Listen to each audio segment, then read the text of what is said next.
Yeah.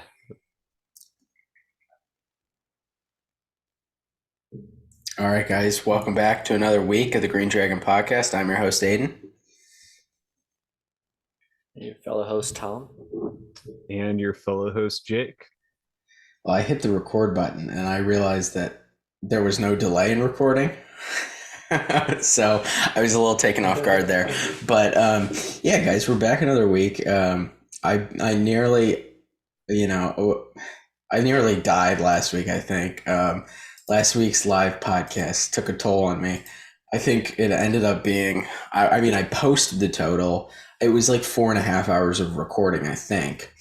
But, I got a little too excited and I think we went in a little hard. The next day, I didn't tell you guys this, but the next day I was at work and I kid you not, at about noon, I was like, okay, I need to go on my lunch break. And I was exhausted. So I go on my lunch break and I take a nap in my car. I wake up from my nap. I get back to my desk. 30 minutes later, I'm having like a full on, I don't know what happened to me. I lost like, I think it was, I'm blaming it on the election. I lost feeling in my fingertips. I was dizzy. I like couldn't breathe. I thought I was having a heart attack for a minute. And so I had to leave work and I went down to the urgent care. And I was like, something's wrong with me. Checked me out. They did like every test in the books. They had me on like an EKG to check my heart and all that. And they're like, no, you're fine. They did blood tests, everything. So I'm fine. I'm calling it a election induced heart failure. Heart failure. But I think that was the primary cause. But yeah, I mean, I don't know. Last week was a bit of a disappointment. I really assumed that we'd get a good turnout. People would come out. People would come out with their, I like to call it the common sense caps on, their thinking caps, maybe. And it didn't seem like that was the case. It seemed like we kind of got the opposite.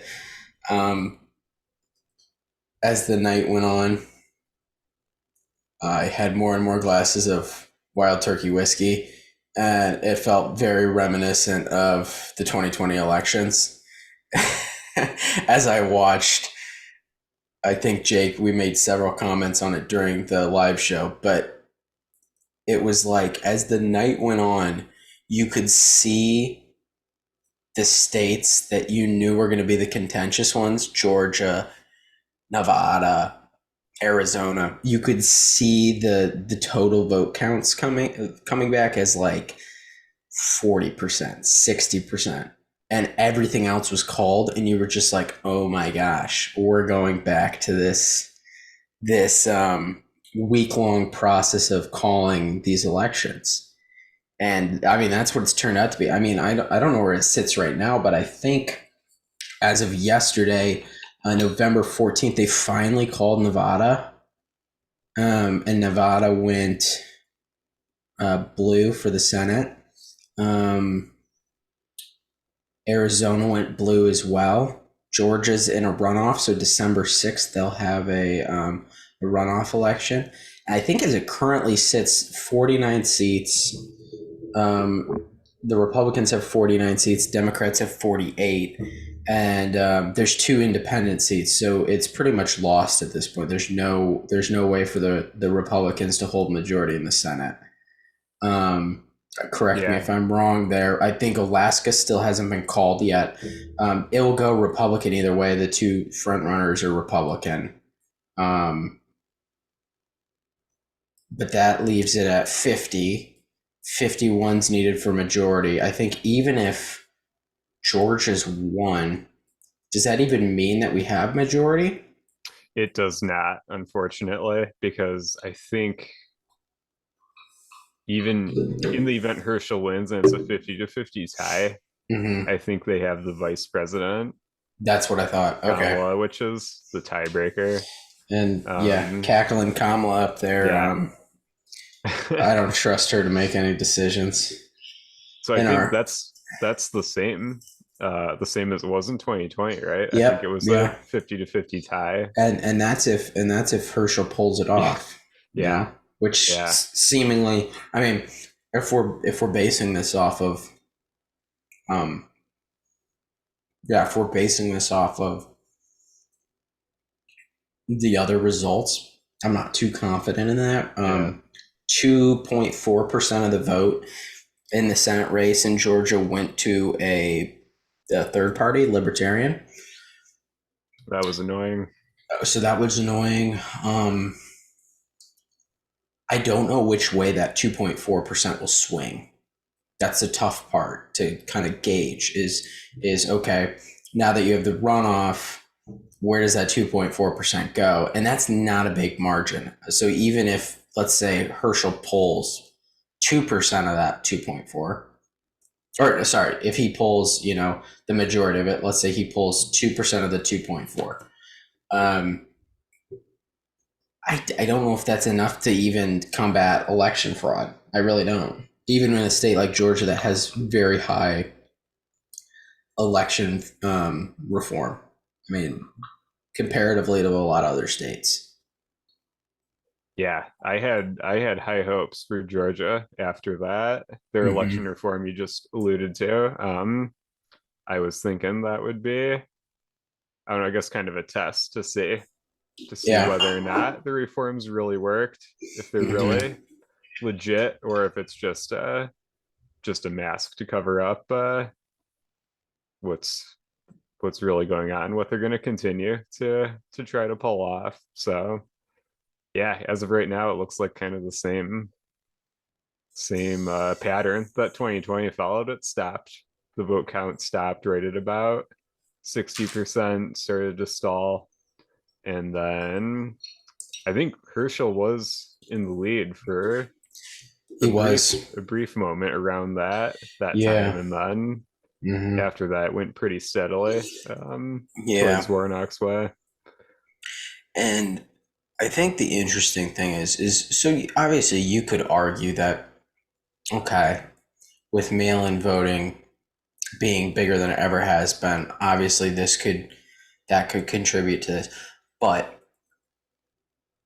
with that being said, even if that's so, it seems very suspicious that in almost every case where you have these very close elections, these very, very close states that are very contentious, not only does that state take nearly a week to decide on who's won the election, but it seemingly always ends in a Democratic victory. It just seems too good to be true that when you get, I mean, I don't know what the odds are, but when you have 5 states that are very close, when you're talking Pennsylvania, I mean, if we looked at the really close ones, Arizona, Nevada, Georgia, Pennsylvania, I mean, those 4 right there. I mean, at this point, 3 of 4 have gone blue. All 3 were very close in margin, and all 3 kind of had this stall. And so it seems, I mean, I get that, okay, because the numbers are closer, they're going to spend more time counting to make sure they have proper counts. It should not take that long. It just seems, something seems off there, at the very least. Something's a little fishy. Yeah, it's like, why just in the last couple of years when the technology is as good as ever? Yeah. Why is it taking so long now? And here's the deal. I mean, election fraud has always been a problem. It's not a new thing. It's always been a problem. So I'm not saying that we've never had election fraud, but it seems like we should be getting better at preventing it as technology increases. There's no reason like you shouldn't, I mean, you shouldn't have to show your ID, not only that, but scan your ID at the very least to go vote. I mean, if you've got to scan your ID to buy a bottle of whiskey or buy yourself a cigar, then why the heck do you not have to show it when you go to vote. I mean, it seems pretty straightforward and common sense to me, but somehow voting has become this issue where we've deemed it. I mean, it's all been a ploy to allow more opportunity for fraud in our elections without identification to vote. You see it in states like Illinois and whatnot. But I mean, until that's fixed, I don't see a lot of hope. And I was really hoping that we'd get a big turnout and it would be big enough. People would really change their minds, so it'd be big enough that no fraud could really do anything. I mean, like, I was kind of hopeful that it would just be, like they said, a big red wave, and people would show up and let the government know how they were feeling, and I don't think that happened. I think either people got cold feet, which I feel like is true, because I feel like we'd have more outrage right now if people had voted red and we're seeing this. And I think people got cold feet. And I think that was largely, I mean, there's a lot of reasons for it, but I think a lot of people got cold feet as far as voting red this election. And it's unfortunate, because now we're stuck with these idiots for another 2 years.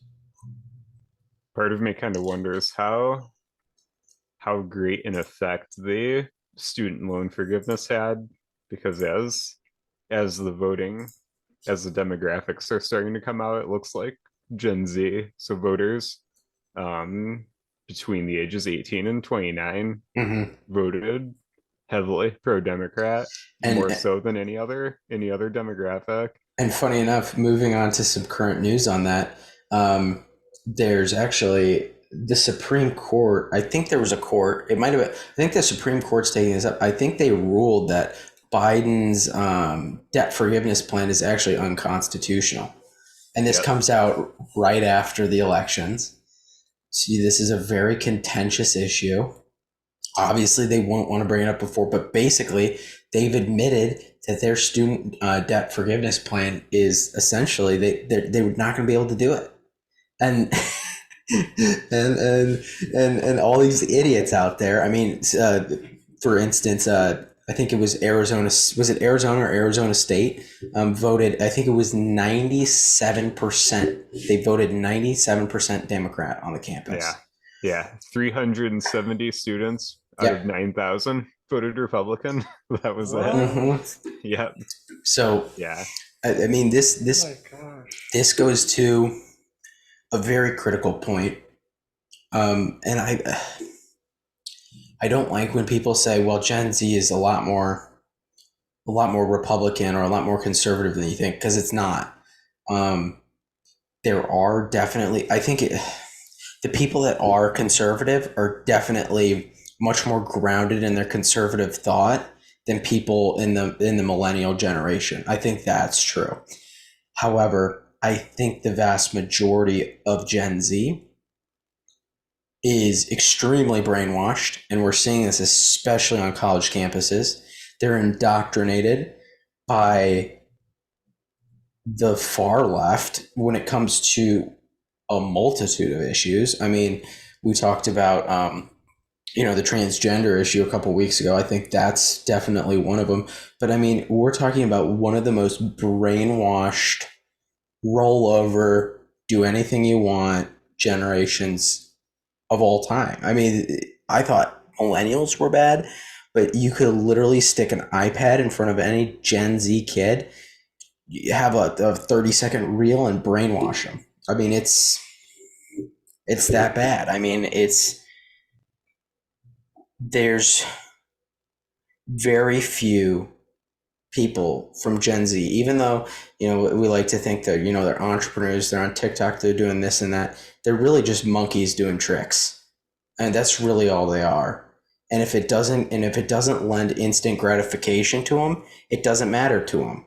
And so when it comes to stuff that's actually important, it doesn't matter. So I think that's especially what we saw in this election. I think people really did think that a lot of the Gen Z was going to get out and vote read, but I think there's enough. I mean, they're we've created a society that's um, completely and utterly manipul. We're so easily manipulated, and I don't think that's going to change anytime soon unless we change our mindsets on how we raise our kids. Until we're taught to think independently from society and stand up for what we believe in, there's really no hope. It's interesting thinking about that because there's so many stories coming out of like Democrats just stabbing each other in the back. And it's so surprising that like anybody is gonna go along and think that they're have any care for them. So I don't know, maybe the Gen Zs just don't see it, but it seems like that they oughta. I mean, it's not like they have any promises that they want to keep with anybody that's voting for them. I think one of the hardest things is that because Gen Z is really the first generation that has grown up with social media their entire lives, that they're completely at the mercy of whatever the media spoon feeds them. And so I think that's one of the hardest things is like, while I think now more than ever, it's pretty easy to see through the charade that's going on in politics nowadays. I think now more than ever, as long as you look. But if you don't look and you just kind of take everything at a glance, which I think social media really, allows well. I think social media is always at a glance. It's TikToks are all 30 seconds. I mean, it's all quick. So if you're not paying attention and you're distracted, and we're easily distracted now more than ever, I think it's hard to focus on what's really important and see through that charade. All you got to do is spend a little bit of time and look. But if you don't spend that time, you're never going to see anything. I mean, it's I think it's frustrating because you just want to scream and you want to say, look what's happening. It doesn't take a rocket scientist to see what's going on. But if you don't spend the time to look, you'll never actually see what's going on. It's like running around with like a blindfold on. Yeah, I think to your point, that's the same could be said about news articles.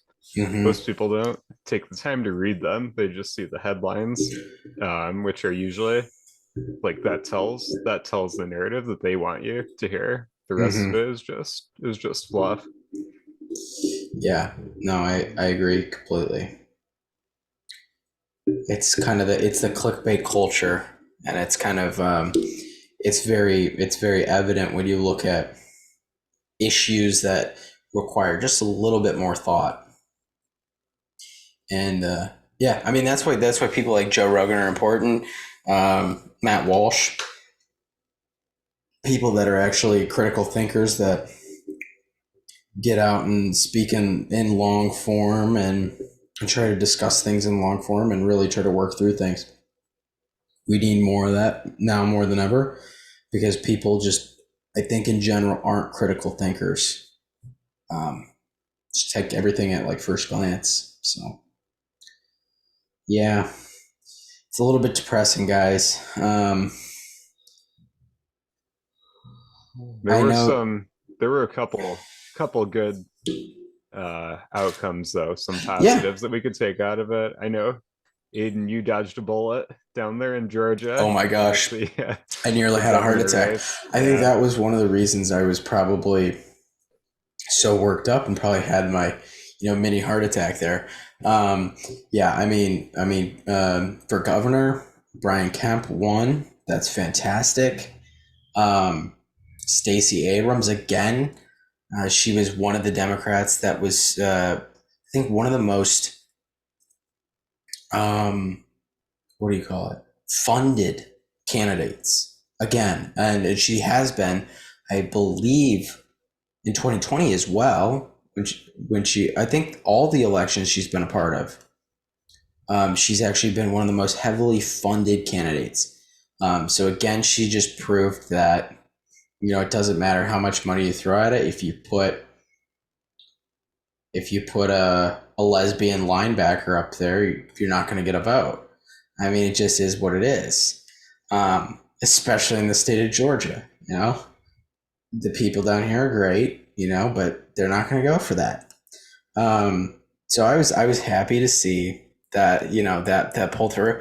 I can't tell you guys if she would have won, if I would be here tonight. I might be like, I don't know, flying to Alaska or something. I'm not really sure. I might be off the grid completely. Yeah, I mean, it was a great night. Obviously, another one, Ron DeSantis. I mean, cleaned house completely. So that was great to see. And then I'm trying to think what else. I think Beto O'Rourke crashed and burned. Oh, he crashed and burned. Oh, guys, good to see. Yeah, that was great to see. Actually, speaking of like news, like governors coming out with news after the election, there was two cases, very polar opposite, that I wanted to talk about. One was actually, speaking of Texas, Texas actually declared a state of emergency. They declared an invasion on the southern border, and so they will now be, I mean, I don't know exactly what this means. I don't know what precedent this gives them, but I mean, I'm assuming this is good, especially for the border crisis. Yeah, I mean, it's big news. It obviously came after the election, which, this is one of those cases I think is probably a good thing. Because I think it, could it have affected the votes a little bit? Maybe. Although I think most Texans can probably agree that, they want a secure border. So Greg Abbott came out and he announced that today. We'll see what goes on there, but I thought that was pretty interesting that they declared an actual invasion of the southern border. I think that sets a lot of precedent, and I think it lights a fire under Washington's ass to figure out what they're going to do about that, where their stance is on it. Obviously, they'll probably come out with the exact opposite stance of Greg Abbott, but good for the Texans. They got a big win, and they're coming out firing right after that big win, which is, I think, what needs to happen. Love to see it. Me too. And then on the other end of the spectrum, you've got LA, which is already telling its residents to start wearing masks again a week after the elections. It's funny that they had to wait till after elections to start doing that. Yeah. So if you're in California, if you're in LA and you were dumb enough, if you were stupid and ignorant enough to vote for a Democrat, this is your karma. I mean, really. I mean, you deserve to be locked in a COVID holding cell with your mask on and your, what is it now, your 15th booster shot. And I mean, you just deserve it. I mean, you should have seen it coming. I don't know why you voted. I don't know why you would have voted Democrat. I mean, seems pretty common sense to me. Yeah. And get ready to see a lot more radical measures than that being implemented. Because, I mean, think about it. The last 2 years, with all they got away with, I mean, they won. Mm-hmm. The fact that they didn't even have to. They didn't even really need the House. They just needed it to not end in a landslide for them. The entire elections. I mean, now that just sets a precedent for them to take even more drastic measures of oppression, really. Out here in Illinois, I know Pritzker only 2 days after the election is talking about like a total ban on all AR-15s. I was worried about that, and it seems like that's going to be a big issue here coming in the next few months. I think they're going to push for another federal ban. Man, these idiots think they can do anything. We'll see what goes on. I mean, we'll try to keep track of it as much as we can. Biden's already getting back up there on the pulpit like he's getting excited like he won a lifetime supply. I mean, not that his life is going to be much longer. A lifetime supply of ice cream cones or something. I mean, he's up there jumping around like I don't know. The 80-year-old with dementia that he is. I mean, really. Yeah. No, his cognitive decline, I feel like, is getting just more and more obvious every day. Oh my gosh. Every day you see a new video of him misreading the teleprompter. Like, he can't even do that now. Just reading off of the the scripted lines. Oh my gosh, it's horrible. Speaking of that, did you guys see he met with Xi Jinping for 3.5 hours? 3.5 hours. What the heck do you think he talked about for 3.5 hours? Do you think he got past the first 3 minutes without saying, like, want to grab an ice cream cone? I mean, jeez Louise. I mean, I don't know how they kept him in. How did they keep him in the room without him like wandering off? They probably had the ice cream in there. I bet that's what it was. That kept him going. Yeah, I mean, geez. I mean, I'm all for capital punishment and all, but that for Xi Jinping had to be like, 4 lifetimes in freaking hell. I mean, could you imagine sitting there with that old guy? I mean, it's like literally going to the nursing home to like visit somebody that is completely out of their mind that you don't even care about. I mean, I feel horrible for the guy. It's like visiting your, I don't know. Yeah. I mean, it's, Biden was, I can't imagine what Biden was in there saying. There's nothing productive that came out of that. I guarantee it. He came out and he said he supports the one China policy or whatever. I mean, whatever. Yeah. I'm surprised he got that out. I mean, really. I don't know. The fact we sent him over there, as much as he's our president and all, he should probably be the, face of all this stuff.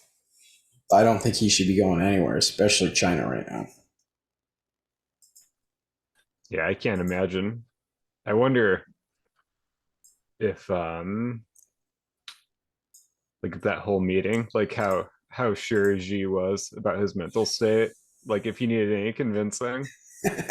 Well, here, 3 hours in a room with him, that'll give you plenty of time to tame him. Well, here, get this. Not too long after Putin and Xi met, and actually this is crazy, guys. I wanted to get your input on this. A Chinese foreign minister said that after the meeting between Putin and Xi Jinping, says the country is the Chinese foreign minister says the country is ready to contribute to the development of a multipolar world together with Russia. And multipolar meaning that the distribution of power is typically between two countries. So I mean, right then and there, I mean, this is like right after Xi and Biden met. I mean, we're talking right around the same time.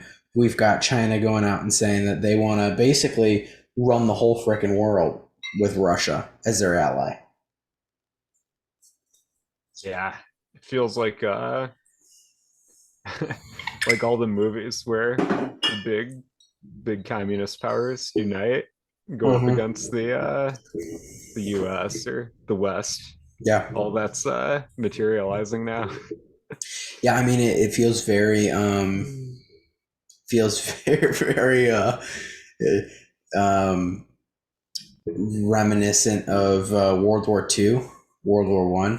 I mean, I think the stars are sort of aligning here a little bit as we're starting to see. I mean, obviously we've talked about it in the weeks previous with, the Saudis getting involved with the Chinese, Brazil, India, all that stuff, right? But I think we're really starting to see, I think now more than ever, I think I just mixed up China and Russia. China and Russia are realizing now more than ever that they can walk. I mean, they can walk all over us, right? And we're not going to do a damn thing about it. And it's not good. It's a little scary because I think we're right at the tipping point. And we've been sitting there for a while, but when you've got two of the world's greatest the leaders of two of the world's greatest superpowers getting together and saying we're going to create an alliance essentially to run the country, to run the world. I mean, that right there should be a red flag. The fact that nobody's talking about it, also red flag. I mean, that's a big problem, especially when you have China allying with Russia when Russia's currently involved in the cluster that Ukraine is. I mean, that's very concerning when you've got China backing Russia, which is involved in the whole war in Ukraine. And I don't know if you guys saw this today, but actually Russia had 2 stray missiles that hit Poland. Yeah, I did hear about that. And it killed, so right on the Ukrainian border, it killed two people in Poland. They had 2 stray missiles go out, and so I don't know if these missiles were part of the Russia did a strike today. They had 80 strikes across the largest cities in Ukraine to knock out the power grid over the course of 2 hours. I don't know if these 2 missiles were part of that strike. It doesn't really matter though. I mean, we've now hit. I mean, this is kind of what I was afraid of the whole time, is when you have Ukraine in such close proximity to a lot of NATO states, Poland being one of them, it's only a matter of time before something, even if it's not intentional, goes wrong. And this is how every world war started, right? I mean, something seemingly, this is how the first one started. It's the match. It's the match that lands on the pile of firewood with the lighter fluid on it. And so we already had the pile of wood, and then the whole Ukraine thing is like the lighter fluid, the gasoline all over it. This is the match.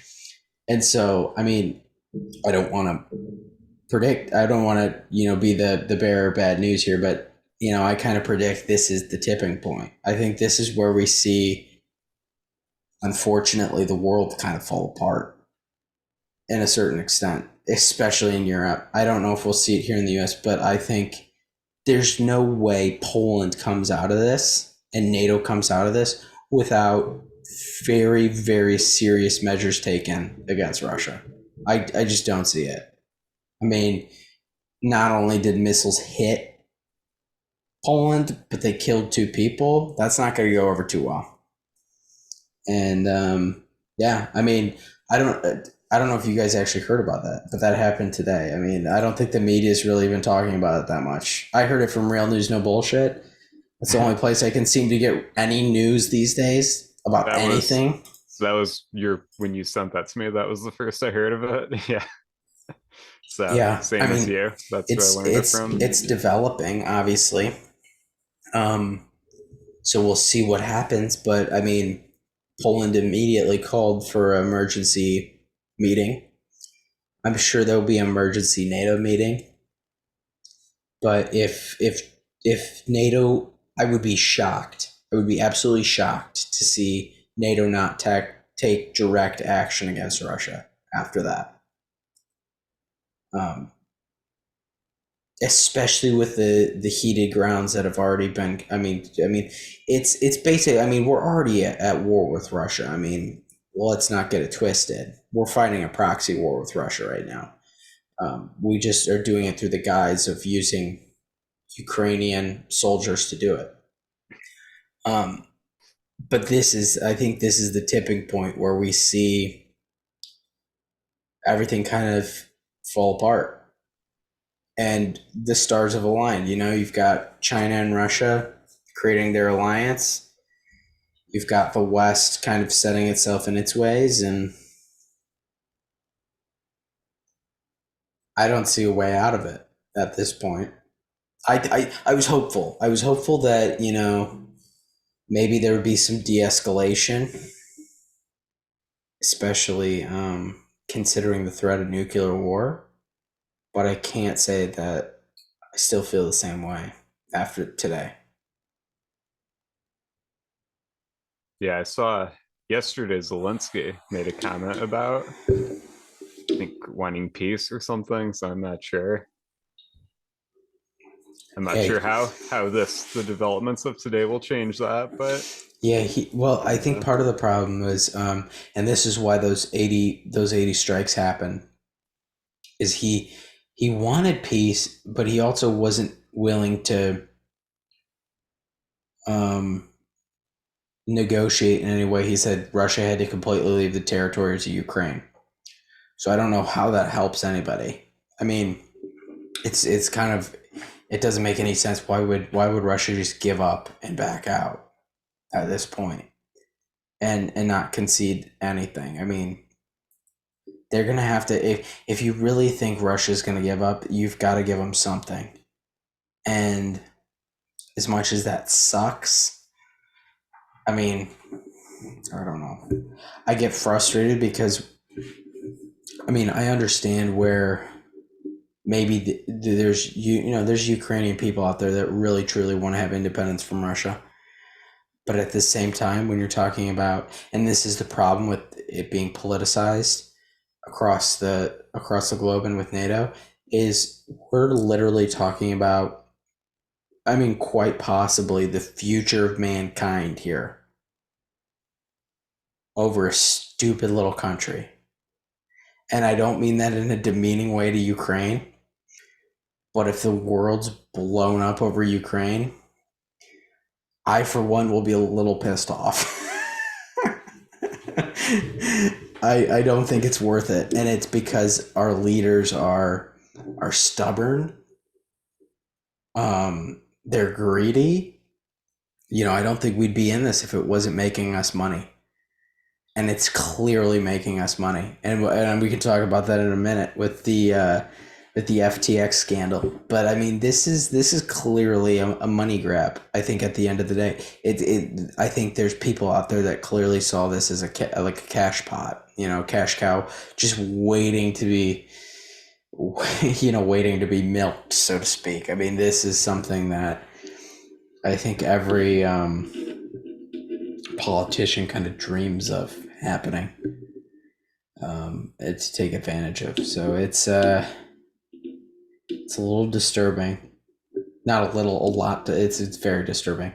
But yeah, I mean, like I said, I don't really see a way out of this at this point. I mean, with this amount of escalation, there's really no way to back out. I don't think you can have two sides that just say, okay, we're done. I mean, I think if everybody put up their hands right now, I still don't think it ends well.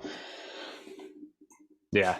No, like you said, it's too politicized, and nobody could look at it as objectively as you just did now, in that the world could be demolished over one country. Nobody on the NATO level or the globalist international level will look at it that way.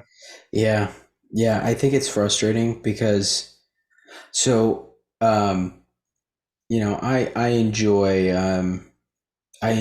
listening to Joe Rogan's podcast because he gets a lot of different people on, and one of the people he had on recently was Graham Hancock, and I don't know if you guys have listened to Graham Hancock. Very interesting writer. Talks about kind of our ancestry as human beings, but he just came out with a Netflix show. If you guys haven't seen it, I've literally binge watched it. It was so good.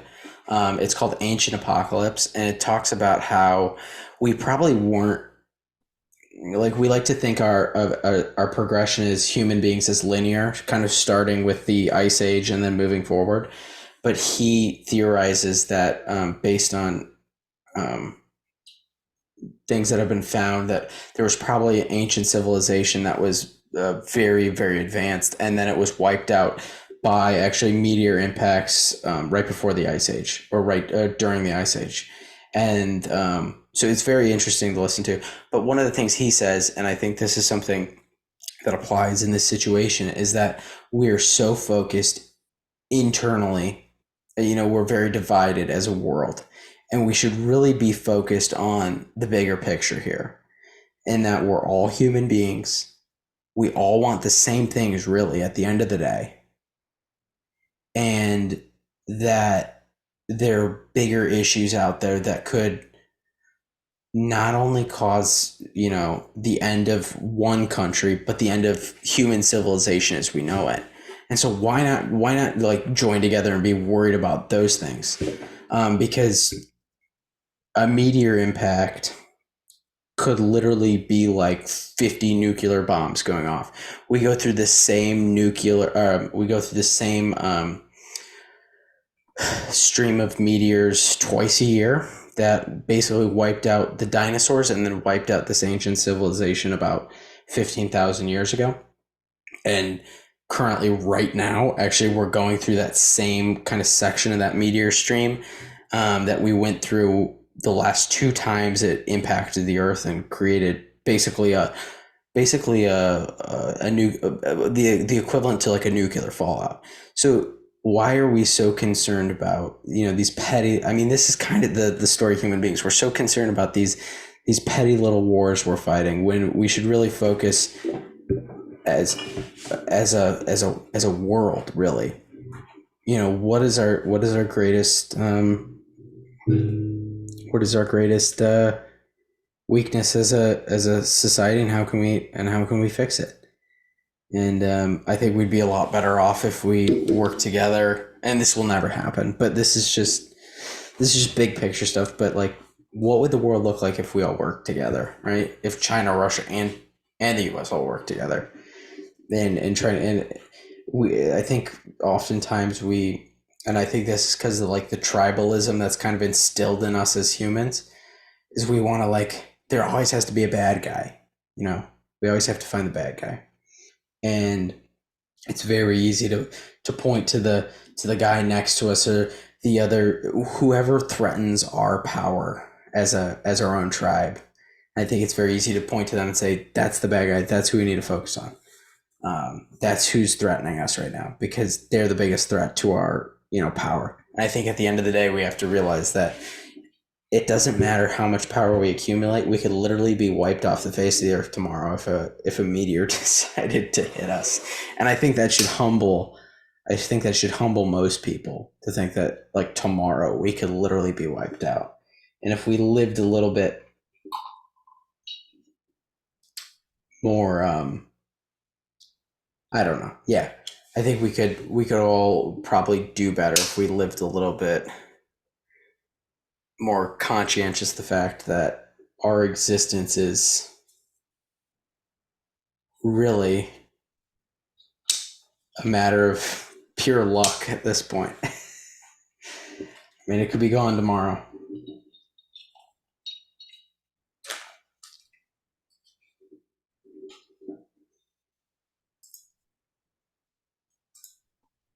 Yeah, it's really sad to think how little people are thinking about their future right now. It just seems like it's just a game of like who can get the up on somebody else, rather than thinking about the people that have to deal with these consequences. Mm-hmm. I think it's a very short-minded approach.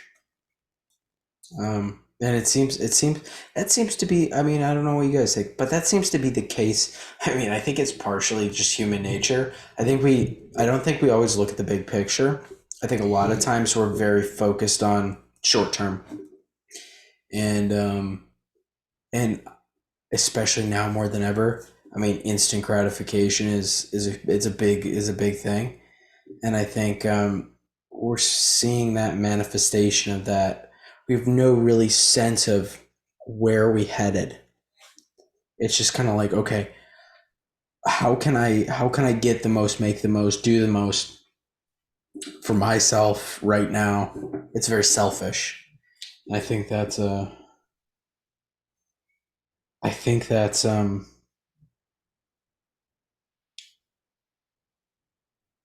big issue right now, and I think it takes a complete change of mindset to fix that. I don't think there's like an easy way out of that.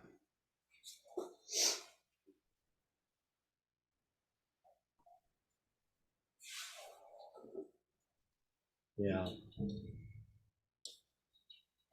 But yeah, enough doom and gloom.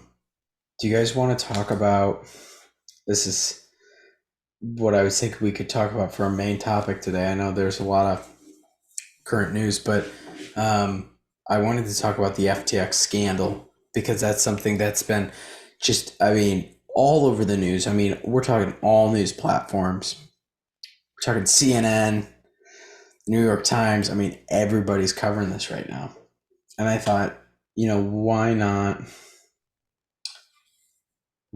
cover it a little bit, kind of talk about it, get some different perspectives than the mainstream ones, because I think this has a lot of implications. I think it has implications towards what we've seen over the last few months with Ukraine. I think it has implications for our elections. I mean, this is probably one of the greatest financial scandals of our time, and the roots it has in so many other areas of our political sphere. It's a little bit scary. Yeah.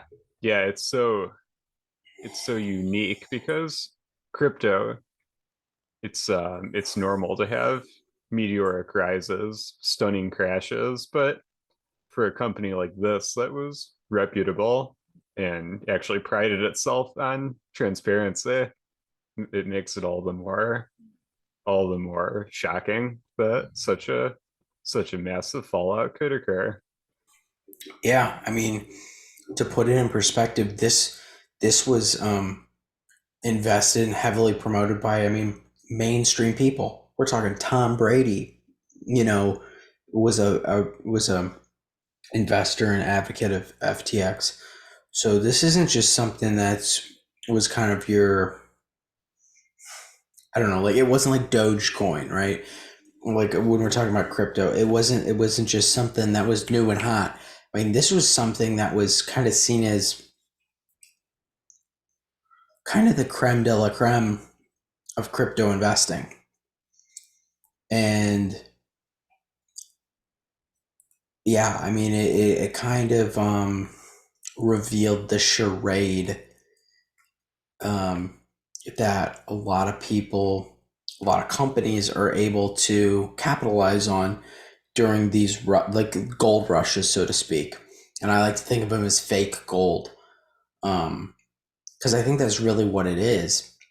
It's basically, in the midst of this gold rush to crypto, I think you get a lot of these wolves that want to come in and offer something that looks really beautiful, really amazing, but they're just there to make a dollar. And even if their intention isn't to scam, because they're there to make a dollar, it doesn't matter what happens to the people that invest in them, as long as they're making their money or doing whatever their end goal is, then it doesn't matter, right? And I think that's exactly what this whole thing is. And I think that's what's yeah, I mean, it's amazing that I mean, the scale that this scandal is absolutely incredible.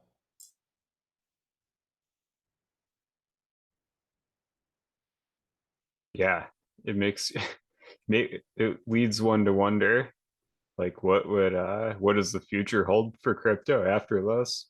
Because it will take a lot to regain the trust of the public. Because we're talking, this was an $8 billion shortfall on customer deposits that they couldn't couldn't redeem, which led to the bankruptcy. Exactly. Tom, I'm curious to get your thoughts on this. I'm just going to give a quick rundown of this just so our listeners can kind of understand what's happening. So FTX, as far as I understand, is basically in the business of trading crypto, right?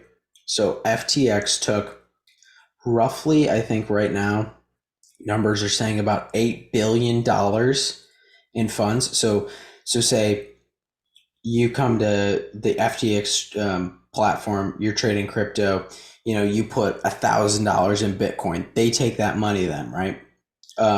And they give you the Bitcoin back, right?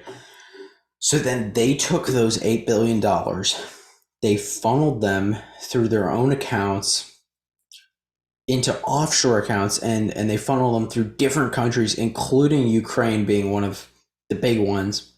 They funneled them through all these different accounts.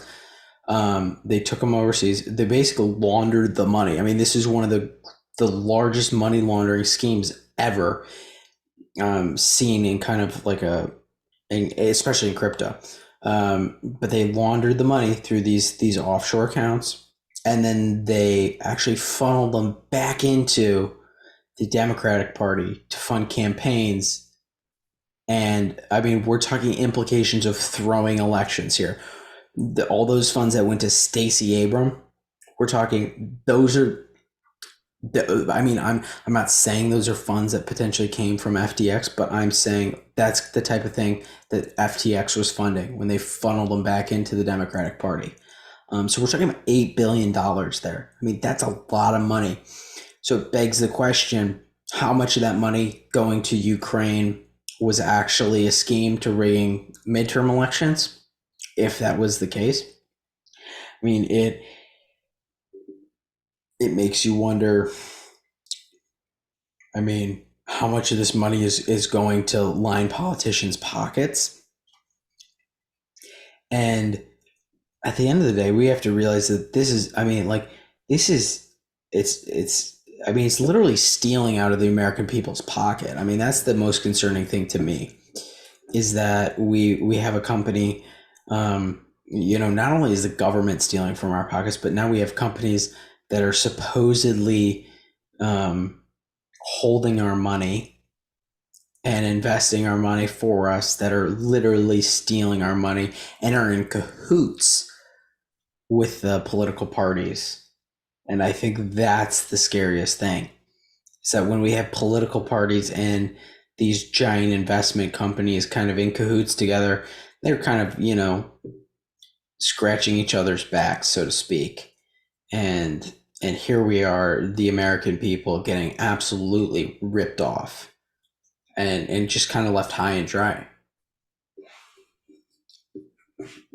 So that's my take on it. That's kind of like my quick rundown. But yeah, Tom, I'm really curious because I know you're super into crypto. What are your thoughts on this? Well, it's interesting because I think it points out a lot of the problems with crypto when it's not done right.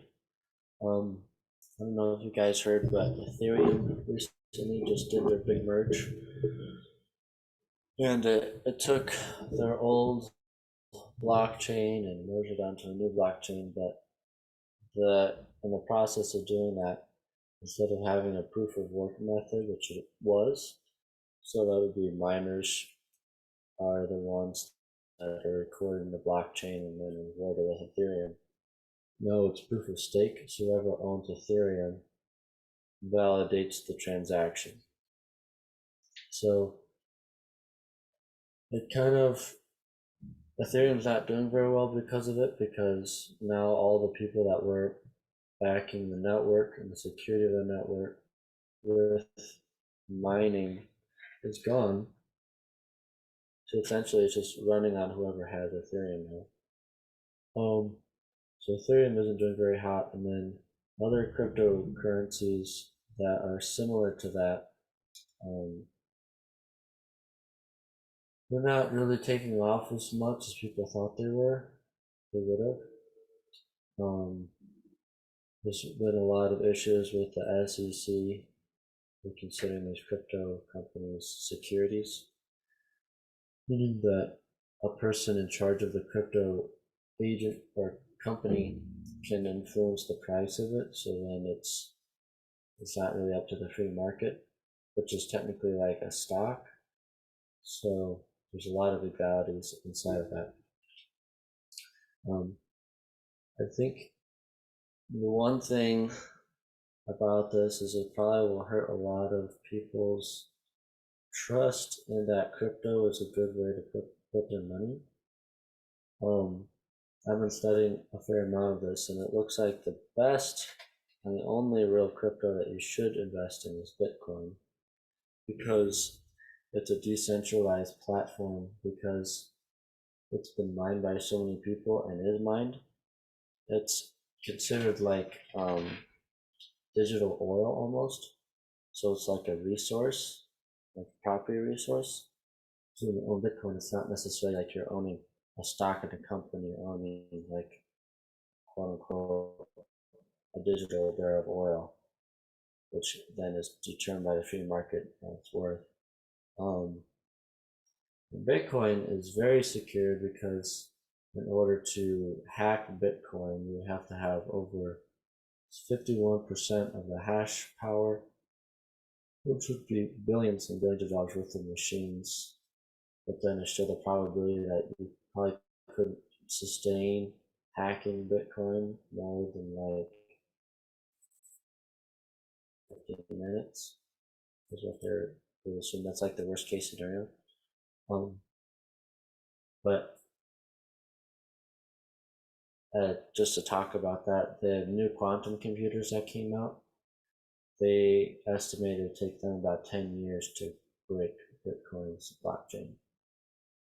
So Bitcoin is really secure because it was made to be a decentralized, secure network. But a lot of these crypto companies that are just popping up around, or ones that look like they were solid, don't have a lot of the same protocols that like Bitcoin has.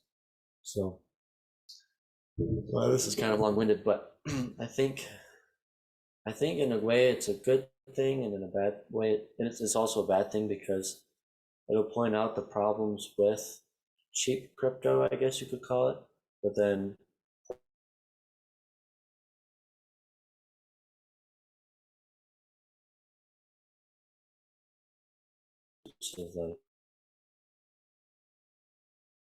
Tom, we lost you there for a second. Crypto. Hey Tom, we lost you there for a second. Oh, yep, there you are. Okay. Sorry, can you just repeat that last sentence real quick? Sweet. Yeah. I think this points out how like a true cryptographic idea is supposed to work, like Bitcoin. It's supposed to be secure that people can't break it. So this would be evidence of one that wasn't built well, and being run by somebody who can manipulate what they wanted to do. Yeah. Oh, I totally agree, because I think you nailed a really good point there, is that crypto is, I mean, it's a beautiful system because it's decentralized. So, you don't have the interference of the government here. I mean, and that's one of the biggest problems with the current currency, kind of across the globe, is these are currencies dictated by the governments at play. And, I think if you've been listening to this podcast, I think a common theme is that nothing that's ever touched by the government is typically very good. And the more limitations on the government, the better, right? So I think that's the beauty of crypto here. The problem with crypto is that when you have something that's unregulated, there's always the off chance that you get people like this, kind of wolves in sheep's clothes. I mean, that are here to steal, and so I think it puts the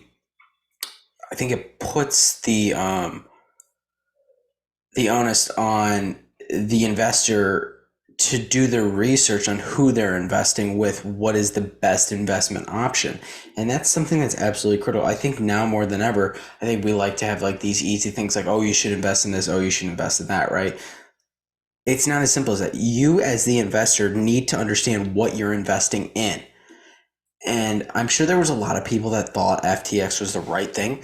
You're going to make some bad investments. And this is a great example of a bad investment. And this is a great example of wolf in sheep's clothes. I mean, this is exactly that, right? But this also shows you, I think the thing for me that really stands out is this also shows you that the federal government, if you allow them to interfere in an unregulated industry, it just shows you how corrupt they are. I mean, this is one of the very few industries at the moment that they don't have their kind of firm grasp on. Crypto is kind of still out of their grasp, but they've clearly been able to manipulate this and use it as a way for them to make money. And I think that's something we all have to realize here is that, while this is, a pretty upsetting situation, we have to look at who are the main perpetrators here. And we look at the federal government.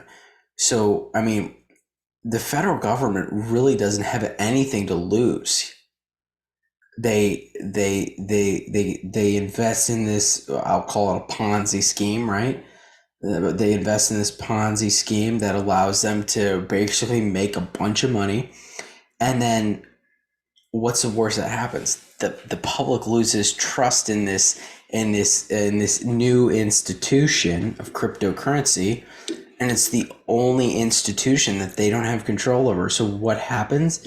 They gain more control over it. They make more money out of it. So I think that's important to realize, because I think a lot of people coming out of this are not gonna trust cryptocurrency, and they're gonna say, well, we need more regulation. It's just like everything else, right? It's just like when you have these gun issues, people say, well, we need more regulation to fix these issues. Does anything ever happen that's good when the federal government gets involved and regulates more? No. Why? Because the whole thing is all about government control. It's not about actually fixing the problem at hand. It's about how can the federal government maximize their power and maximize their control. So I think that's the biggest thing coming out of this. But it does make you as it should make us all aware as investors that not every investment we make is going to be a good investment, but we should still have we shouldn't trust Tom Brady's word. I mean, come on. He's getting paid millions to do the ads, right? We should have done the background checks, done the research, the background research, to know what we're getting involved in is something good. And I'll be honest, when I saw the FTX commercials, when they got Tom Brady on, I was like, all right, if Tom Brady's on there, I know it's a gimmick. But I mean, there's no way they got this guy on and it's not a gimmick. They're making money somehow, and they're stealing my money somehow. I don't trust them. Yeah, we should have all listened to Larry David in the Super Bowl commercial. He's like, no, I'm good. Exactly. Yeah. So, yeah, I think it's tough, because it's like you want to be invested in these things that seemingly have a decentralized power like crypto, right? Like, I mean, like I think that's the most attractive thing about crypto is it's not controlled by a government entity.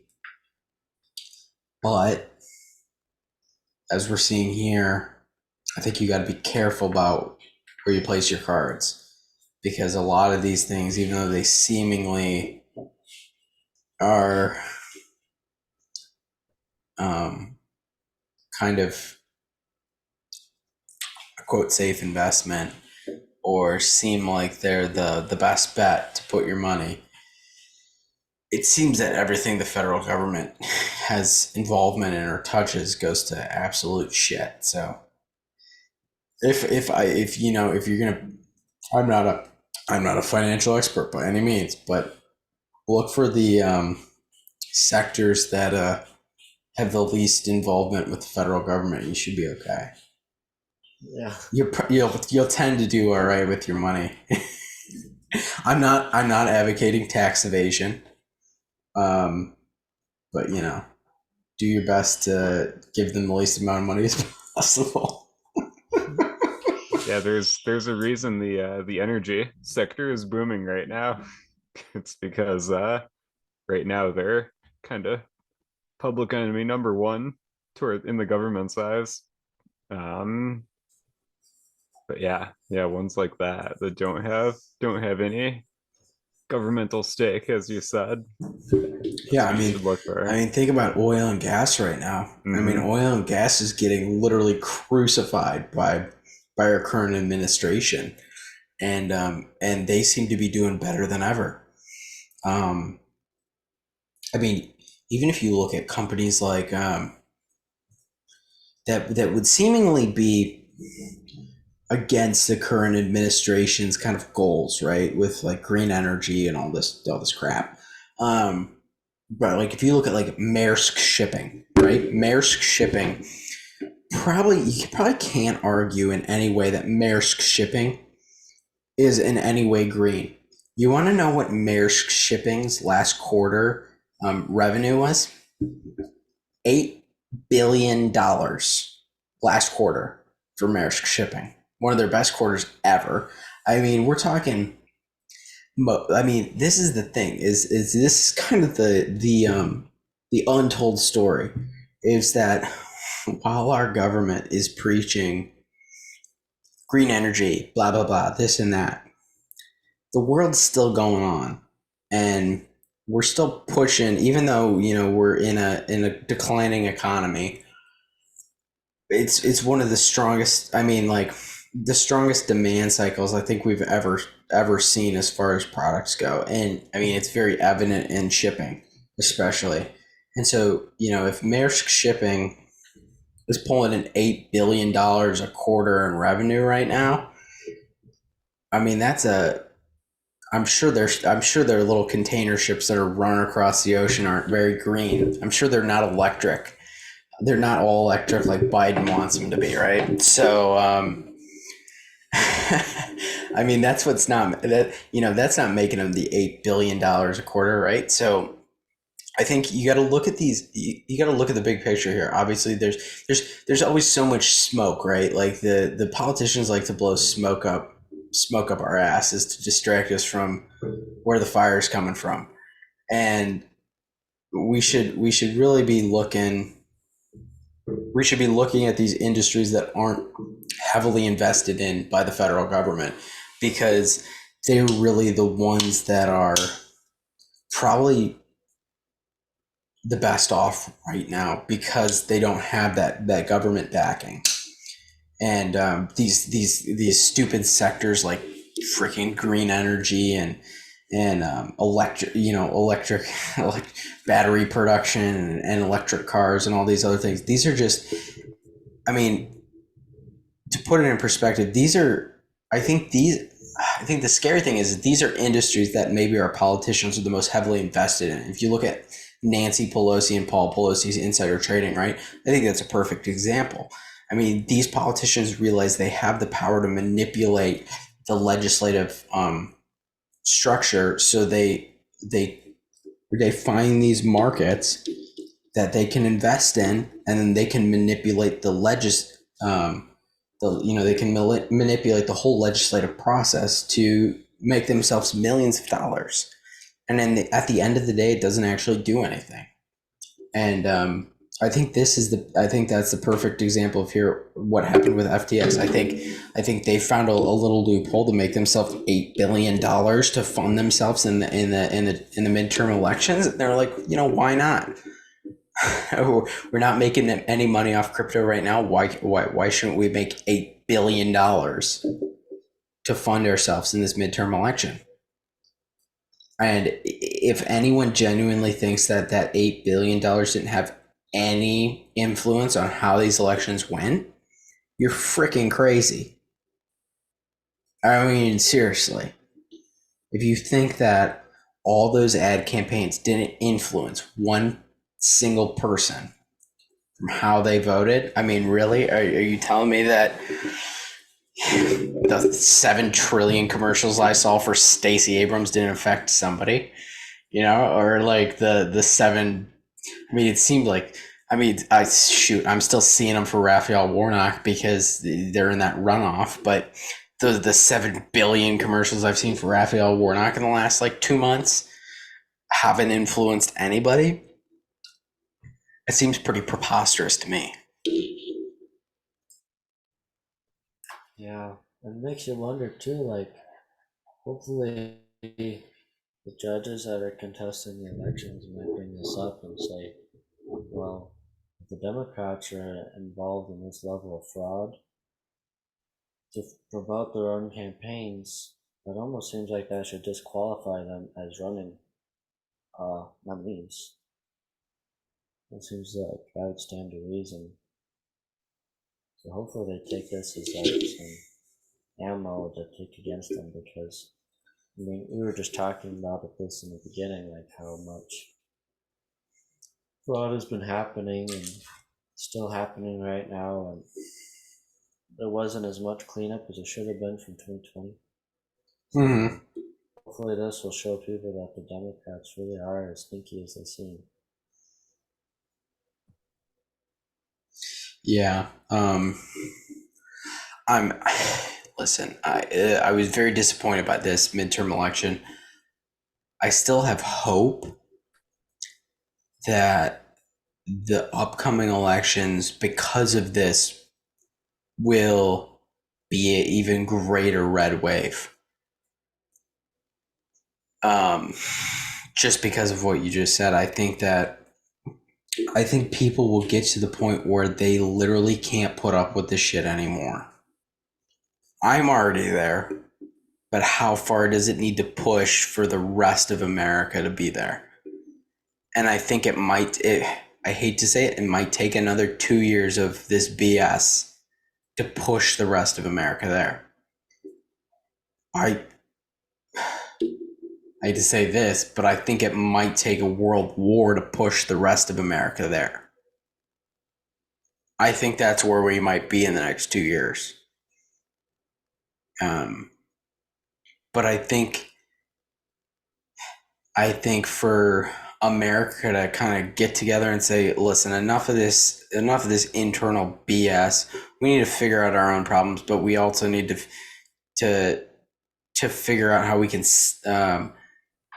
to build up a base to stand up against, to be a leader against the world superpowers like we were back in the 30s and 40s, right? I mean, we need to regain kind of that stature in global power, and not in a way where we're going into Afghanistan and and getting involved in all this petty little BS where we mobilize and militarize these groups that become the Taliban, and groups that, I mean, we've done this over and over again since the world wars. But I mean, standing up and being a dominant force in technology production, in military superpower. I mean, we need to get back to where we were, and we've kind of fallen off the the train a little bit there. So I think it might take a kind of a world-altering event like a third world war to get us back there, and for America to kind of bond together, to say enough's enough. Who cares about all this gender ideology stuff?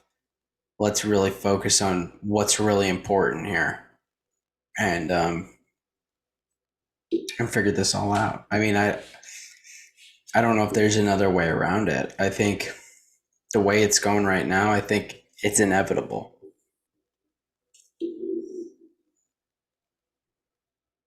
Yeah. Well, I remember from different sources that the last war would be the war before the family. It would be the final war.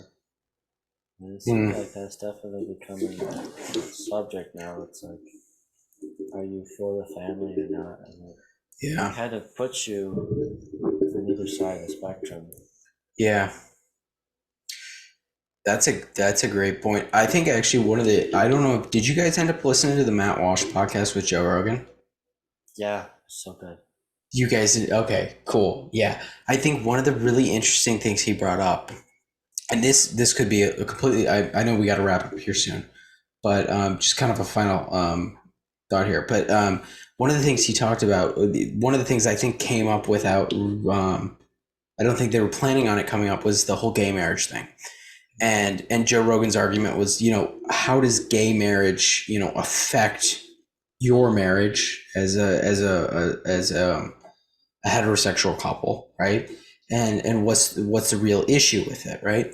And Matt Walsh's argument was essentially that, well, the definition of marriage and how every culture's seen marriage prior to basically now is that marriage, the definite, if you're not looking at this from a religious perspective, even if you're not looking at it from the religious perspective, it's still the definition of marriage. The whole point of marriage is the procreation, right? And that's kind of built into the definition of what is marriage. So if you take that out of marriage, if you take the family out of marriage, essentially, Tom, to your point, is the attack against the family. If you take the procreation part out of marriage, it basically, I mean, and I think Joe Rogan even kind of agreed with this. It makes marriage pointless, right? I mean, then marriage is useless, right? I mean, marriage is just a contract that you sign, and then who cares? And so I think that was Matt Walsh's point, is that if we redefine what is marriage, if we allow gay marriage to be the same thing as a heterosexual marriage, you're taking out the procreation, which basically makes marriage pointless. And that's what we're seeing today. And I think it's important, where you stand on the gay marriage spectrum. I think it's important to recognize gay, even if you think two gay people can love each other, it's not the same thing. Even if they get, quote, married, in civil law, it's not the same thing as two heterosexual people being married. Because I think one of the points Matt brought up is, if we were restarting civilization and we saw the coupling of two heterosexual people versus the coupling of two, people that were of the same sex, we saw the procreation between the heterosexual couple, we'd probably call it something different, because it has importance to the longevity of human beings. Which I think makes perfect sense. And that's even looking at this from a non-religious perspective, which I think is important if you're talking to a person that maybe isn't religious. I think there's two approaches to this conversation. Obviously, if you're talking to somebody that's religious, you can talk about it from the religious perspective. But if you're talking about this from a secular perspective, or talking to somebody that's looking at this from a secular perspective, you have to approach it from a non-religious perspective to make that argument, because it's pretty hard to argue with somebody that doesn't believe in God, right? Based on an argument that's completely based on God's teaching. But I thought that was really interesting, because it goes to your point, Tom, that the attack on the family structure is kind of this final battle. And as soon as we remove the family structure from society, the nuclear family, right, as it's called, we basically remove the building blocks of all civilization to this point. Mm-hmm. Mm-hmm. I mean, we're not just talking about a religious idea here. We're not talking about religious ideology. We're talking about the structure, the building blocks of our human race to this point. Without the nuclear family, there would not be a human race right now. If we had gay couplings, primarily gay couplings, we would not be here right now. Because guess what doesn't happen in a gay coupling? You don't get a baby out of that. Mm-hmm. No matter how hard you try. They could try all they want. Not going to happen. So I think that's something that's extremely, extremely important, no matter where you come from. Whether you're Christian, whether you're Catholic, whether you're Muslim, doesn't matter. We should all be focused on the same. I mean, this is the great battle, right? And this is what's going to determine the outcome of the future. And if we continue progressing down this kind of road of progressive ideology when it comes to the family structure, whether it's through, whether it's a gay marriage discussion. I mean, abortion is a huge topic in that discussion as well. I mean, the list kind of goes on. I mean, transgender, what have you, right? It all kind of lends into this greater discussion of the destruction of the nuclear family. And people make a big deal about this. They say, well, you believe in the nuclear family because you're Christian. I believe in the nuclear family because I'm a human. And that's the only way it's worked up until this point. So why the heck are we trying to change it? Yeah. Go ahead.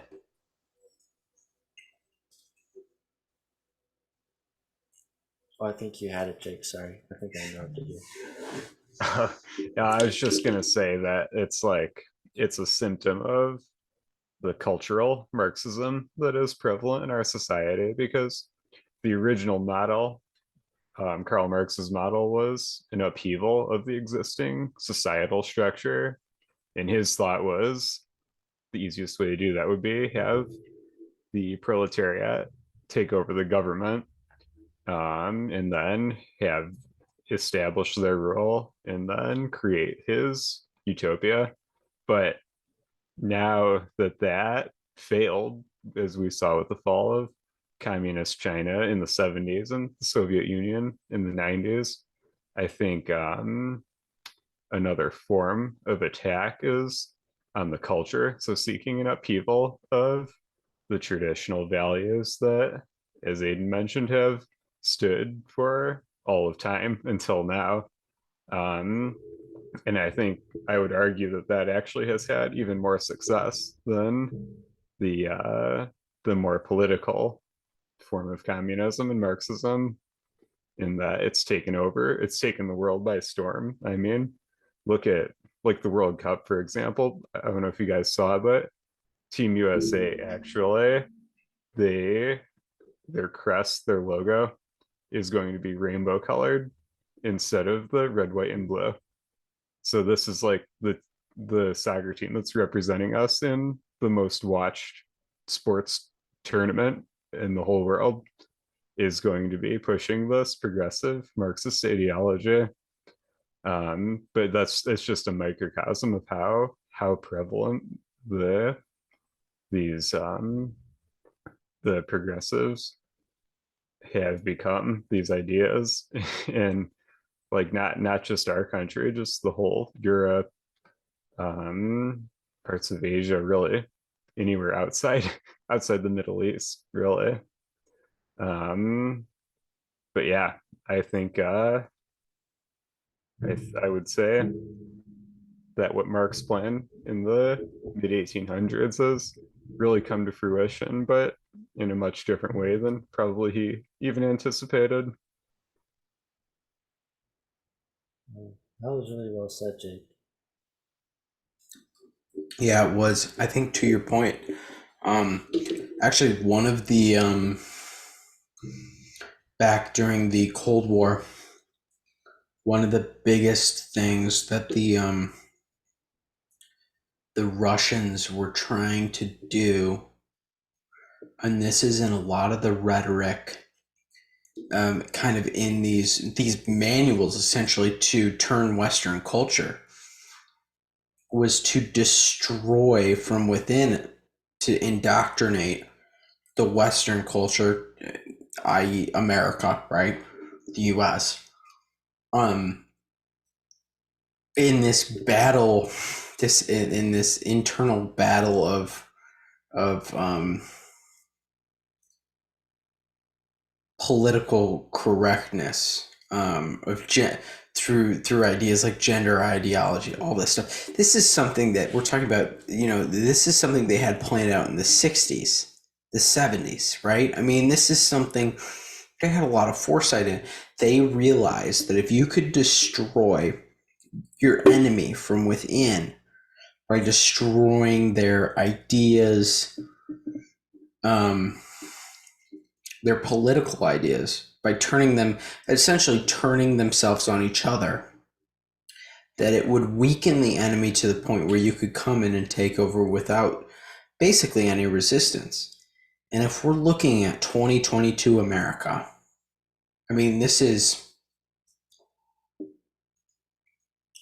50, 60 years removed from the Cold War. We're looking at exactly what they wanted, which is an America that has been weakened by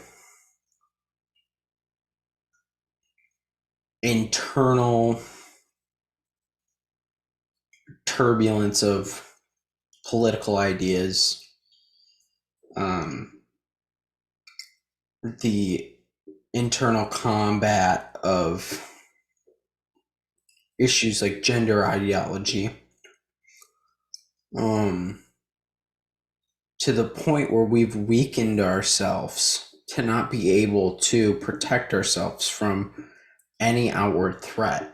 And this is very apparent, especially when it comes to our military and the weakening of our military, when it comes to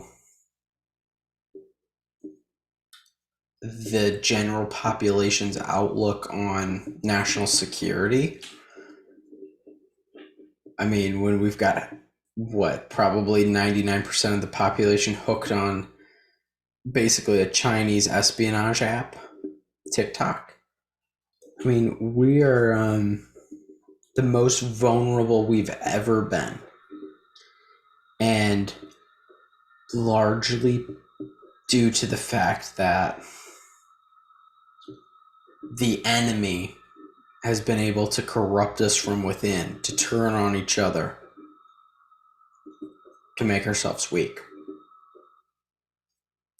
And that's kind of that's kind of how I'm, kind of the lens, I guess, I'm looking at everything that's going on today, is that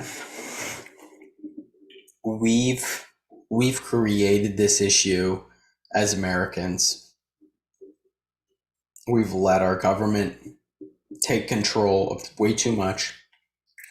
We've given up our freedom, and we've let this Marxist ideology kind of creep into our society. And the only way to restore America to what it was meant to be is to eradicate this. And not in a violent way, obviously, but it takes steps. And Tom, I think you brought up a great point. This is a war against the family.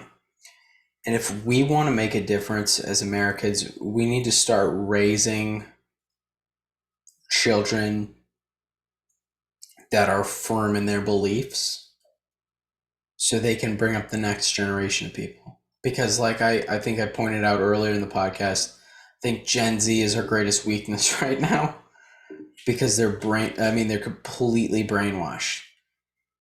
And you wouldn't have that issue if you had a generation that was brought up with very firm ideals, very firm conviction. I think you wouldn't see the same outcome that we're currently seeing. I think that's a direct. I think that the destruction of our society, the destruction of our social structure, is completely related to the destruction of the family and the destruction of just general morals, and children receiving children being instilled with the power to think for themselves and not just be a cog in the machine. So I think that's the biggest. I think if you look at all the world issues, that would be the biggest takeaway for me, is that if we want to see a better future, we have to start raising the next generation of critical thinkers, and convicted individuals that are willing to stand up for what they believe in.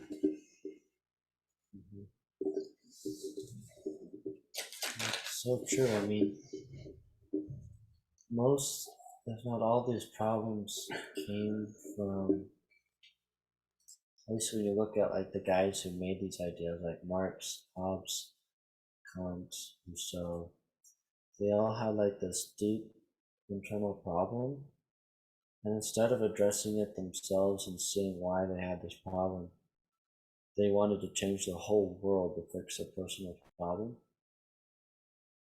And that's what it seems like happens so much now. It's like with the Gen Zs or anyone, it's like a lot of like pointing towards someone else and shouting for them to change. Like saying, you caused this problem, you need to fix it, and all these things, but there's no self-responsibility. But that seems like like when I listen to old like radio programs or things from the US, that was something that was really instilled in them Americans, was personal responsibility. Like dads would tell their boys, like, you're gonna grow up and you're gonna have to raise a family, you have to know all these things in order to do it well.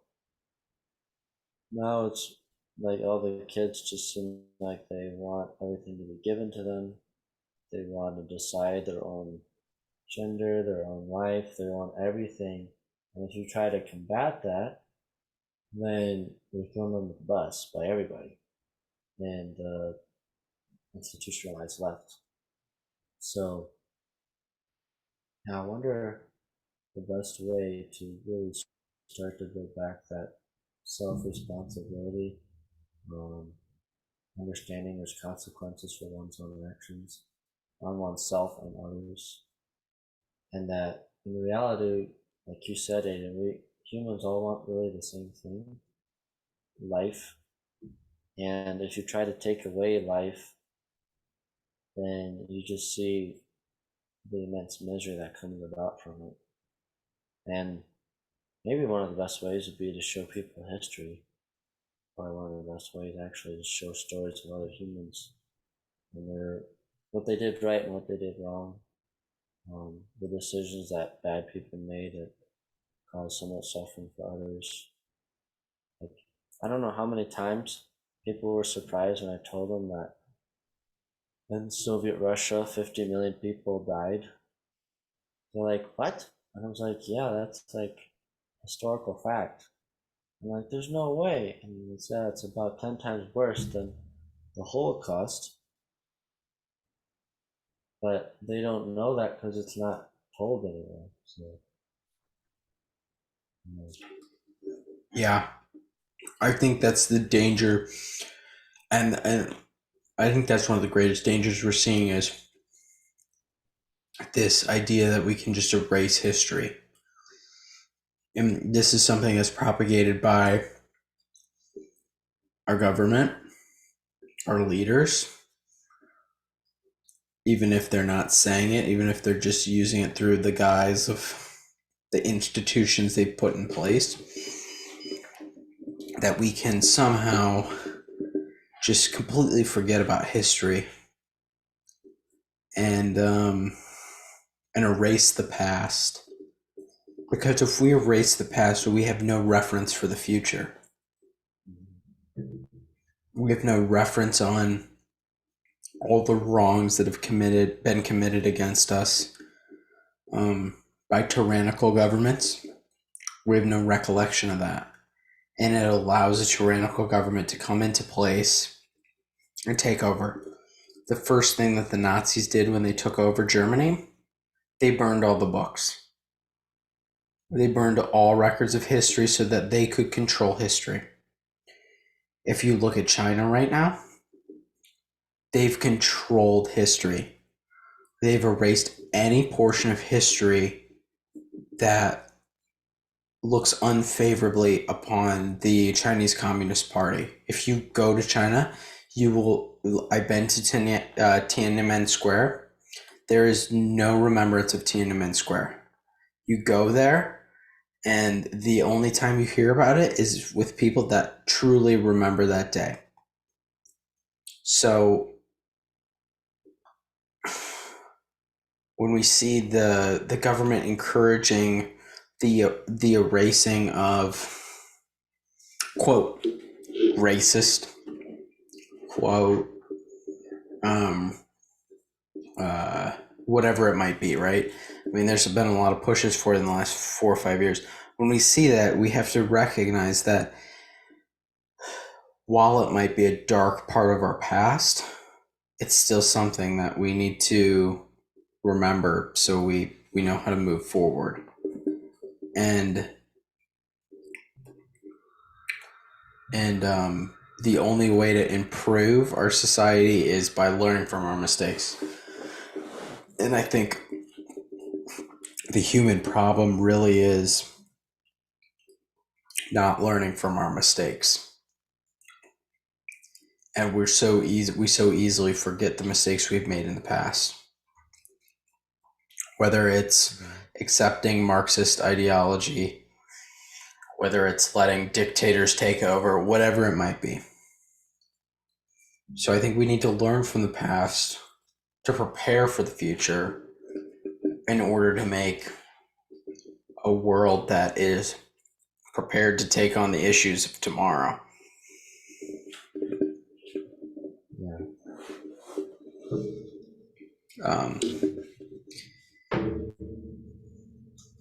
Yeah. I don't have a lot else, guys. I'm getting pretty depressed over here. Yeah. But we might need a lighthearted podcast next week. I feel like the last 2 weeks have sent me into like it doesn't help that I'm getting like what do they call that? What do the liberals call that? Seasonal depression, where like you start getting like depressed because it's like winter. I feel like I'm in a seasonal depression of that election season. I feel like forever it's gonna scar me from the last like 4 years. I'm gonna have like a permanently scarred like outlook on the future of like from like I think from like October maybe to like January. I'm just gonna be like screwed up. Yeah. I was thinking actually for our next episode that maybe we could like talk about the origins of Thanksgiving. Hey, I think that'd be a great idea. I know we've got the holiday coming up, and actually, I got a pretty cool idea. Actually, me and Jake are probably going to be in the same town. I'm coming back to Chicago the land of homicide and gun control for for Thanksgiving week, and I'm going to be visiting good old Pritzker's stomping grounds. So I'll be back. I think me and Jake are thinking about maybe getting together on Tuesday and recording the podcast from the same place. So that should be cool. I think that'd be a lot of fun, and yeah, I think next Tuesday would be a great. I think it'd be a great podcast for the origins of Thanksgiving, because I'll tell you this: the last couple of years, and it really pisses me off, and I don't want to go off on another tangent here, so I'm just going to keep it really short. But there's been people out there, I will say they're liberal, because that would, I mean, you just have to preface it with that, that somehow think that, Thanksgiving is this horrible holiday that celebrates our conquering of the Native American people and blah blah blah blah blah blah. So I won't go any further into it. We can talk about it next week, but I think there's a lot of misconception on Thanksgiving, and I think there's a lot we can. I think the general idea about Thanksgiving and the reason that we first had a Thanksgiving is what we should really focus on as Americans, and all this other white noise BS that's going around on Thanksgiving should pretty much be ignored.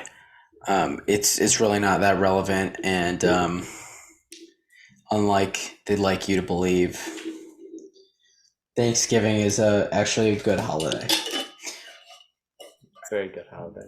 Very good holiday, and it includes a lot of good food. So yeah, it'll be a good week to celebrate the Thanksgiving holiday, and talk a little bit about it. But that's all I got, guys.